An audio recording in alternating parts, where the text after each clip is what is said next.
怎么又跑出来了？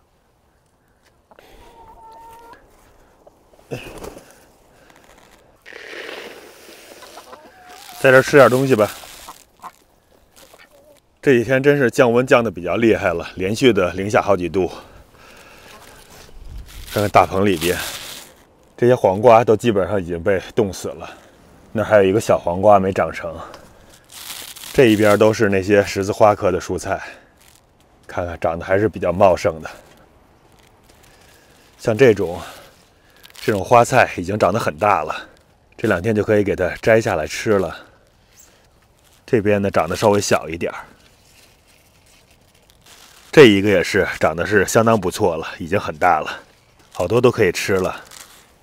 这边也是一样，我感觉靠近大棚边缘的地方，像这种还是有点太冷了，感觉长得没有靠近里边的好。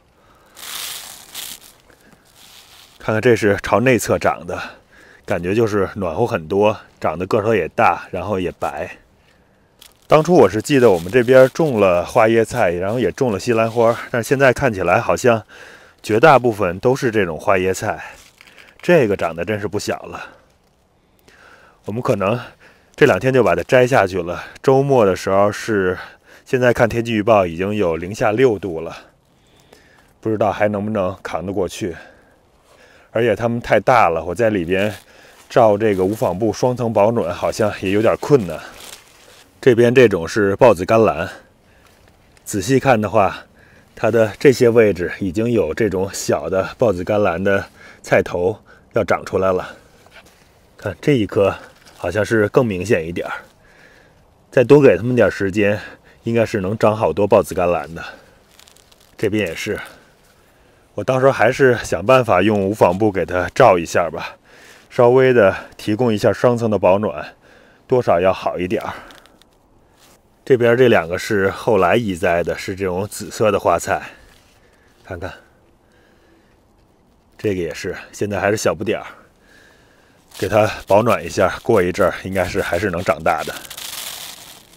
这边这一丛我们在种植的时候，它的种子包装上面写的是西兰苔，但是长出来之后并不是西兰苔。看看是这种，它长得也像西兰花，但是味道是完全不一样，它就是芥菜的味道。所以实际上这个应该是芥菜苔。我查了一下，也有一种叫法是管它叫西洋苔或者是西洋菜苔。这个东西跟西兰苔还是容易混淆的，西兰苔才是西兰花的那种味道，西洋菜苔或者是芥菜苔就是芥菜的味道。这棚里边今年种的东西没有去年多，还没来得及把更多的菜移栽进来。这边是野生的一颗雪里红，也是长这么大颗了。然后这盆韭菜我们给它搬到里边了，现在长得还可以。这边这些刚刚出苗的是丽丽种的豌豆苗，看看才长这么大。这个后边等它慢慢的长起来之后，还是能够吃豌豆尖的。这边这一片是种上了油麦菜，这是我们后来终于有时间把外边散播种植的油麦菜长出来的苗给它移栽进了一部分。这儿有一部分，然后远处那边还有。中间的位置，这里边是一些红菜苔，然后前边走还有一些萝卜的苗。这里边还有一些其他的各种小青菜，是丽丽在这种花盆里边散播种植的，现在还挺小的，过一阵儿长大一些也是给它移栽出去。前边这一片还是油麦菜，也是外边的苗移栽进来的。这一棵是茴香，这棵茴香是去年长的，一直就在这儿。看看这种大杆子是我们给割掉的。基本上在棚里边，这个茴香是可以越冬的。去年过了一个冬天，现在今年了，又到冬天了。看样子它还是能继续长下去的。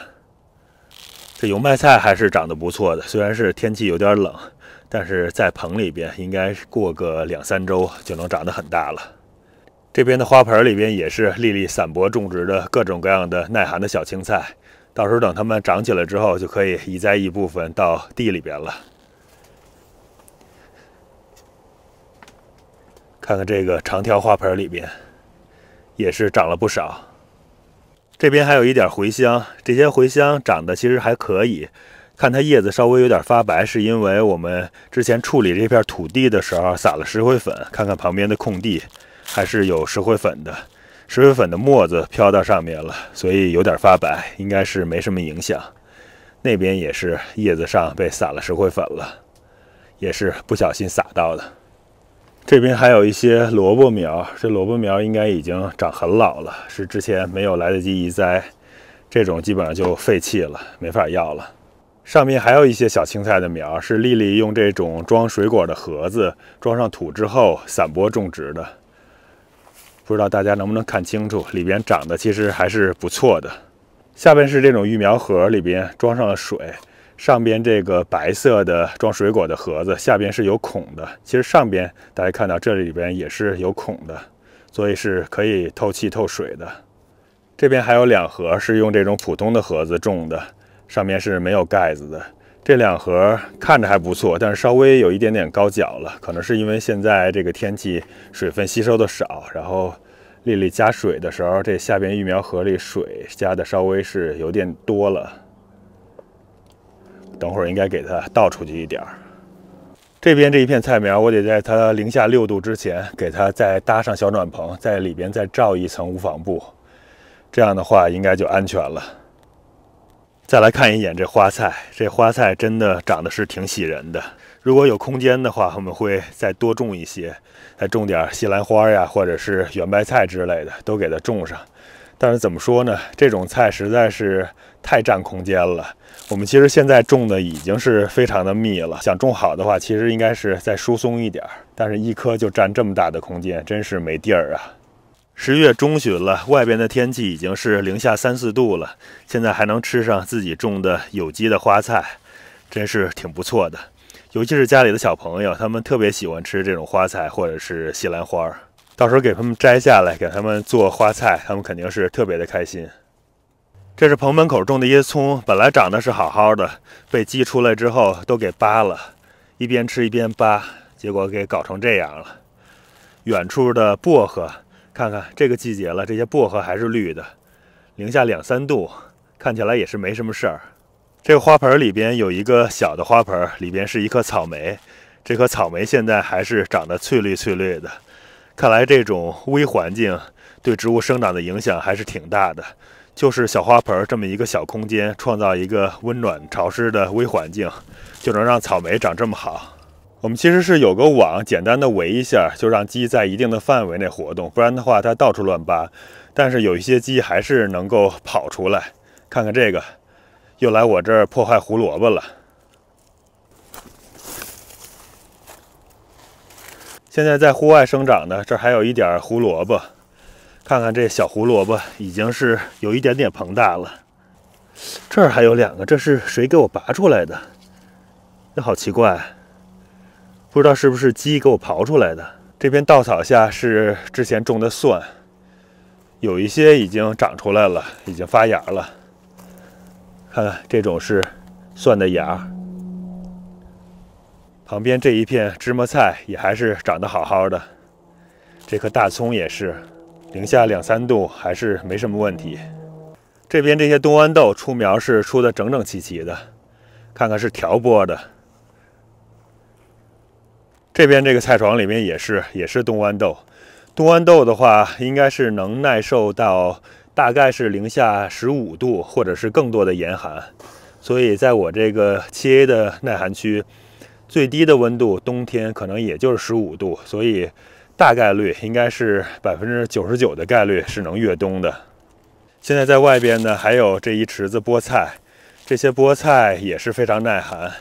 除了被之前鹿咬过的这一批，其他的长得都还是好好的。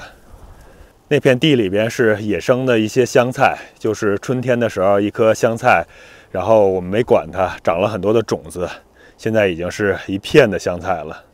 像这边的韭菜，我是给盖住了，盖住之后还能再割一茬，我得在零下6度到来之前把它给割掉。这边这个芥蓝我也重新给盖起来了，旁边的茴香基本上大部分都被我采收了，剩下的一点也被我盖起来了。这样的话，让它们再长长吧。零下6度之前也是，我们再稍微的摘下了一些，后边就不管它了，就看他们自己的命运如何了。后来丽丽又把2个没什么用的菜床收拾出来，里边种了一点蚕豆，现在还没有出芽。我们也是做次试验吧，看看这种蚕豆越冬怎么样。其实这些蚕豆应该是在我种冬豌豆的时候，或者是比我种冬豌豆的时候稍微早一点种，应该是更好一些。这样的话，现在已经长出小苗来了。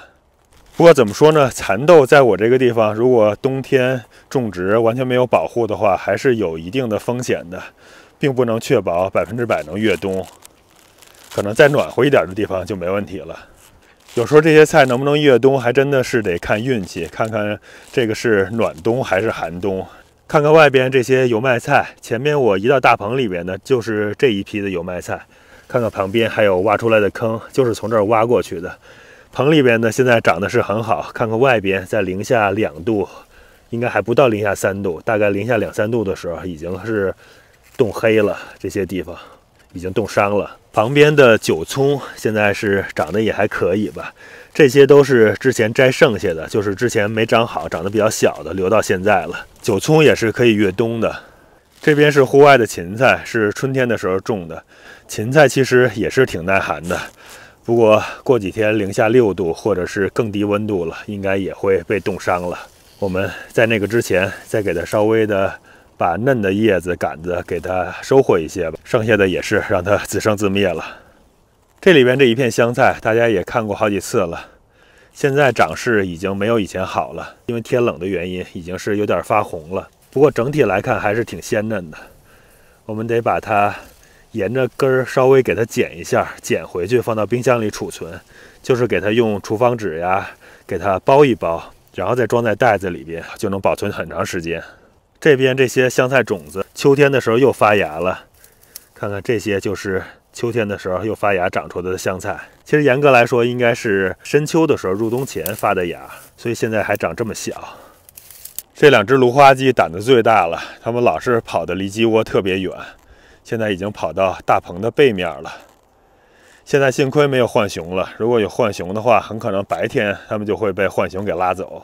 这个大棚这个地方坏掉了，我还得抓紧时间给它修一下。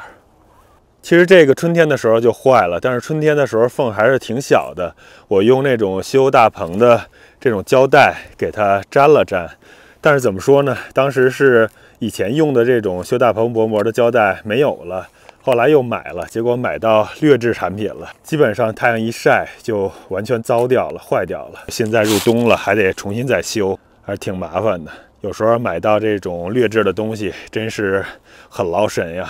像这种大棚的塑料薄膜啊，还有那种做小暖棚的无纺布，在买的时候都要认准了，必须要防紫外线，就是有 UV 的这个标志。如果不防紫外线的话，基本上一个种植季就会坏掉，变成渣渣，打理起来也相当的麻烦。有时候就觉得这些商家吧，卖这种无纺布膜呀，还有卖修大棚的胶带，还有大棚的塑料薄膜，就是这些东西如果没有这种防紫外线的能力，不能把它作为这种农业设施来用，因为你这种种菜的东西哪有不会被风吹日晒的这种呢？最近是抱怨商家的次数好像是有点多了，但怎么说呢？抱怨归抱怨，你还拿他没什么办法。因为仔细看他卖东西的时候说明，他确实是没有写 UV 这个标志，所以也怪自己买东西的时候没有仔细的看吧。我只是觉得这些用在户外的给农业用的东西，你如果不能防紫外线，那就基本上不应该拿出来卖。这是我的一个观点吧，不知道大家怎么看。这边的牛心甘蓝还有这种紫色的花菜，在完全没有保护的情况下，也是能耐受得住零下3度的低温的。当然，最喜人的还是这些豌豆苗了，在零下3度还是没有被冻伤的迹象。这种豌豆是荷兰豆的品种，也就是雪豆，所以它的耐寒能力还是比平常的普通豌豆要稍微的强一些的。当然，跟冬豌豆是没法比了。这些豌豆我已经完全不记得采收过多少次豌豆尖了，感觉是当覆盖作物种的，但是收获还是相当大的。这性价比是相当的高啊！我是去年的时候入冬前买了一大包的种子，然后是冬天的时候在屋里边水培豌豆苗，或者是用土发豌豆苗的。然后春天的时候已经用那批种子种了一批豌豆，吃豌豆尖了。秋天的时候又种了一批，现在种子还有剩。等下入冬的时候，菜特别少的时候，还可以在室内再培育一些豌豆苗。然后明年春天的时候，应该还是可以再继续用那批种子再种一些豌豆。这边有几颗豌豆已经开小白花了。我这一批荷兰豆，它开的是小白花，然后最后结出来的是豆荚，豆子是很小的。另外还有一种开紫花的，那种紫花最后长出来豆荚是长得鼓鼓的豆子，那种就是可以吃豌豆。当然还有一些介于两者之间的品种，那种就是你既可以吃豆荚，又可以吃里边的豆子，那种基本上应该叫做甜豆或者是甜脆豌豆。另外这个棚今年我们是有点偷懒了，夏秋菜收过之后完全没有给它收出来，现在里边还可以的就只剩下这些芹菜了。芹菜长得还可以，吃起来不错。其他的东西因为都是夏菜嘛，基本上都已经死掉了。看看这些黄瓜，完全已经被冻死了。这种小黄瓜感觉还可以吃，我把它摘回去。这儿还有一个，那边有好多都冻成黄色的了。这个也是。这些西红柿也是当初早就计划给它浪秧，但是一直没有付诸实施。看现在后来结出来这种小西红柿，长得还是不错的，还能吃，还是挺甜的。再摘一个，没想到冬天还有西红柿，因为没有拉秧，所以最后还留下一些，居然还是挺好吃的。其实早的一批成熟的，在上一次特别冷的时候已经都被冻坏了、冻软了，没法吃了。这些是后来青的又变黄的，这些吃起来就还不错。大家再来看一下这露在外边的芥蓝，看看这种叶子边缘都已经发红了，这些其实就是零下被冻过的痕迹。用这种无纺布盖一下，它基本上是能够防住零下2度的低温的。所以零下2、3度的话，在里边的部分就不会被冻得发红。虽然这些菜很耐寒，你如果不盖上它们基本上不会被冻死，也不会被冻伤，但是冻红了，边缘红了，它的口感和品质也是会下降的。那种非常非常耐寒的菜，你要是想让它好吃的话，还是要给它拿无纺布给它盖一下的。